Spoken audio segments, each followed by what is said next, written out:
Maduro le está pagando a uno de los abogados más prestigiosos en justicia internacional y no le sirvió de nada. Hoy la Sala de Apelaciones de la Corte Penal Internacional dictó una sentencia que destrozó todos los argumentos del régimen.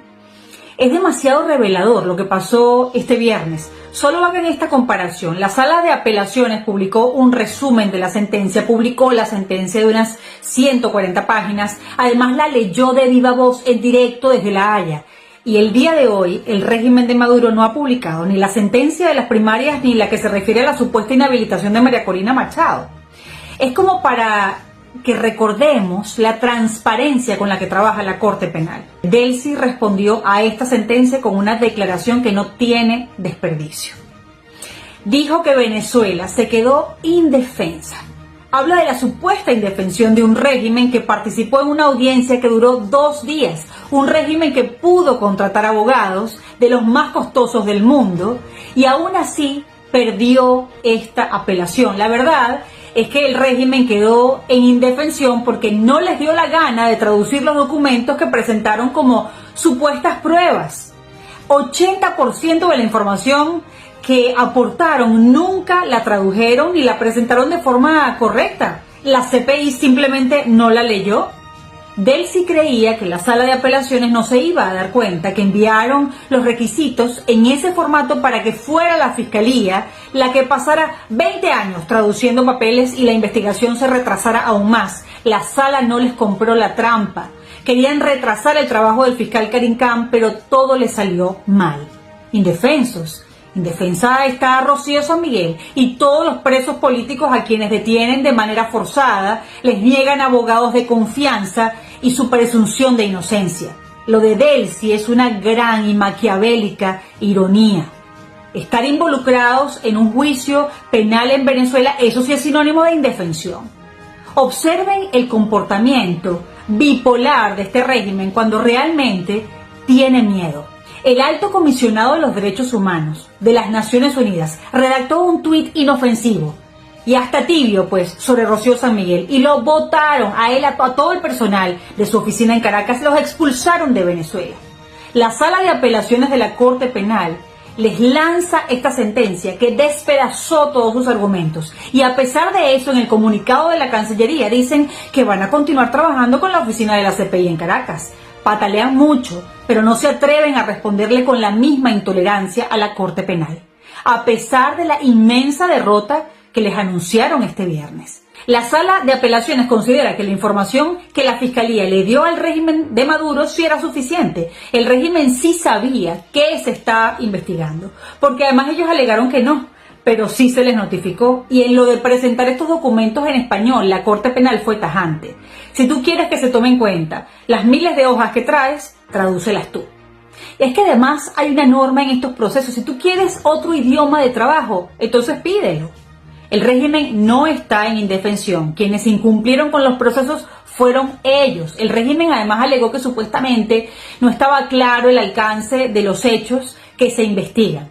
Fueron notificados correctamente. Se investiga en un principio crímenes a partir del 2017 y luego se amplió el periodo para incluir hechos que han ocurrido en Venezuela desde el 2014, desde que llegó Maduro al poder. El régimen argumentó que ellos no tenían obligación de investigar si los crímenes en Venezuela eran sistemáticos o generalizados. Recuerden que un crimen de lesa humanidad se diferencia de violaciones de los derechos humanos porque el crimen es sistemático, es un patrón. El régimen alega que en las leyes venezolanas no se habla de crímenes de lesa humanidad. Ay, entonces por eso yo no sé de qué me están hablando. Si en tu ley, esa que acomodaste para tapar tus atrocidades, solo hablas de delitos comunes, para eso eres parte del Estatuto de Roma que sí los tipifica e igual debes considerar el elemento sistemático o generalizado. Tienes la obligación de investigar y no lo hiciste. Un ejemplo, en Venezuela la tortura no es un crimen de lesa humanidad, sino un delito común. Esa es la defensa de Maduro. No tengo que investigar el patrón porque no lo exige mi ley, pero la Corte sí te lo exige.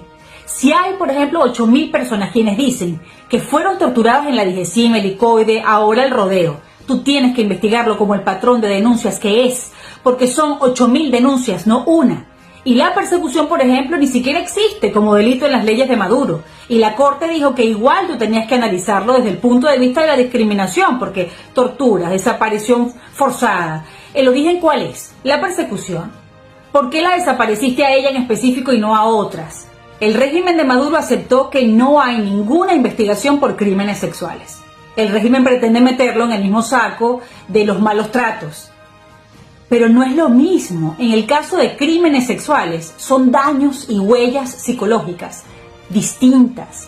Es un crimen de una naturaleza diferente y la sala concluye que es cierto que en Venezuela no se están investigando crímenes de violencia sexual, ni siquiera disimularon porque no hay ni una condena. El régimen desprecia ese crimen que se comete contra detenidos. Entonces no solo se les tortura, se les desaparece, sino que algunos los estarían violando bajo tu custodia y tú lo minimizas. Recuerden que si el régimen estuviera cumpliendo con los parámetros de complementariedad positiva, así se llama, la Corte Penal Internacional pues no tendría que investigar esta barbarie que ha ocurrido en Venezuela. Pero como el régimen o no puede o no quiere investigar, la Corte Penal tiene que encargarse. El régimen alega que los señalaron de no investigar con elementos irrelevantes. Y la sala les dijo, ustedes están tergiversando esa decisión. Esa conclusión está perfectamente apegada a los parámetros del Estatuto de Roma. El régimen dijo que los criterios que estaban usando para evaluar su retraso en las investigaciones no eran claros. Y la sala les respondió que la inactividad es la ausencia de avance. La inactividad en procesos de investigación de crímenes no está justificada. No juzgas a responsables y no tienes voluntad para hacerlo además. ¿Por qué esta es una victoria descomunal para las víctimas? Porque después de tantos años, sus reclamos están siendo escuchados por un juez imparcial. ¿Y saben qué? No queremos un juez que esté a favor de las víctimas. Queremos un juez imparcial. Porque cuando la verdad te acompaña, la justicia brilla por sí misma. Ni el régimen ni las víctimas se enfrentan a jueces politizados en la CPI. Han cumplido fielmente con su independencia. En Venezuela siempre sabes qué dirá cualquier decisión del régimen. Aquí en la CPI solo puedes enterarte cuando el juez la hace pública. Aquí no hay palancas, no hay verdugos tampoco. De nada le valió al régimen de Maduro pagarle millones al abogado que es un super rockstar de la justicia internacional, a Ben Emerson, un abogado británico. De nada les valió todo lo que gastaron en contratarlo, porque hay cosas que son indefendibles y eso no lo puede cambiar ni el mejor bufete del mundo. ¿La justicia solo será justicia cuando estén tras las rejas? No necesariamente. La justicia aparece cada vez que el régimen pierde. No nos regalan una guerra, sino muchas batallas. Hoy Maduro perdió. La justicia se construye cuando te escuchan como víctima, cuando se hace memoria, cuando el régimen apela y aún así logras sentencias como las de hoy. Las víctimas lo van a superar de forma arrolladora. Este juez hoy nos explicó punto por punto. Es una justicia que te explica. La razón que asiste a las víctimas es tan firme en cada argumento. En cambio, la arbitrariedad no tiene argumentos, como dice un querido abogado amigo, salvo el mantenimiento de su propia arbitrariedad. En la CPI las víctimas sí avanzan. Le siguen ganando a uno de los regímenes que se ufana de ser de los más arbitrarios y poderosos del mundo. 2 semanas antes de esta sentencia, la DIGESIM dio una charla macabra a periodistas para pedirles que no los estigmatizaran como torturadores. ¿Por qué lo hacen? Porque saben que el próximo paso es una acusación y una orden de captura con nombre y apellido. No sabemos cuándo va a pasar eso lo decide el fiscal. Karim Khan no va a querer perder, eso sí lo sabemos.